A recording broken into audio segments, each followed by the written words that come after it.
नमस्ते, प्रणाम, जय श्री राम मित्रों। आप सभी का स्वागत, वंदन, अभिनंदन है भैया।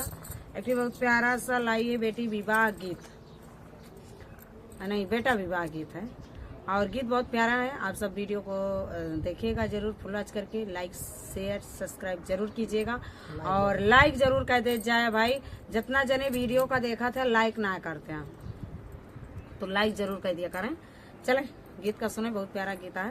कहना है कि दूध भात खियाई के पाले सुगनावा, अरे सुगना उड़ी गाइले आकाश रे लालनावा, सुगना उड़ी गाइले आकाश रे लालनावा। हम तुमसे पूछियो लालई सुगनावा, अरे कहावा बीताया सारी रात रे लालनावा, अरे कहावा बीताया सारी रात रे लालनावा।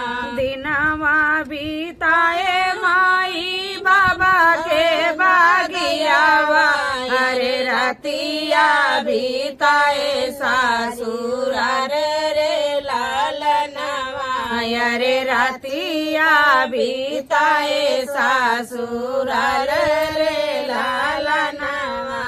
अरे उहई सासुररिया में तोरे जैसन सासु, अरे सासु जे कैली दुलार रे लालनावा, अरे सासु जे कैली दुलार रे लालनावा। सीता जैसे बियाटी से ब्याह मोरा कैली, अरे साली खिया वही मुखा पान रे लालनावा, अरे साली खिया वही मुखा पान रे लालनावा।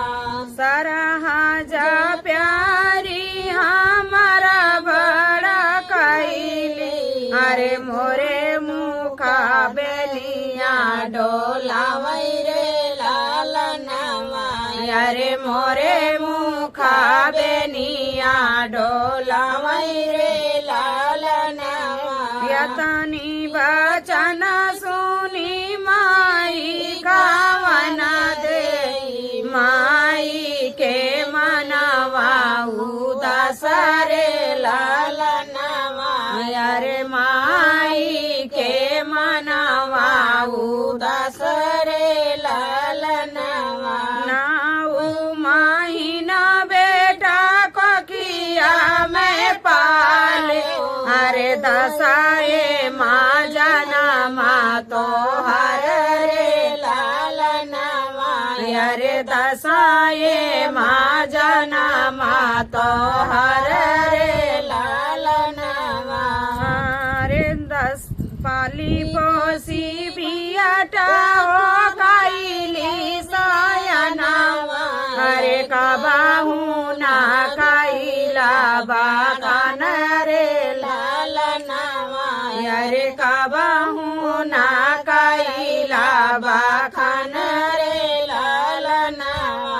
एक ही रात बेटा गया सासुररिया, अरे सासू जी कैया ताना बाखान रे लालनावा, अरे सासू जी कैया ताना बाखान रे लालनावा। एक ही रात बेटा गया सासुररिया, अरे सारा हज कैया ताना बाखान रे लालनावा, अरे साली कैया ताना बाखान रे लालनावा, अरे सारा हज कैया ताना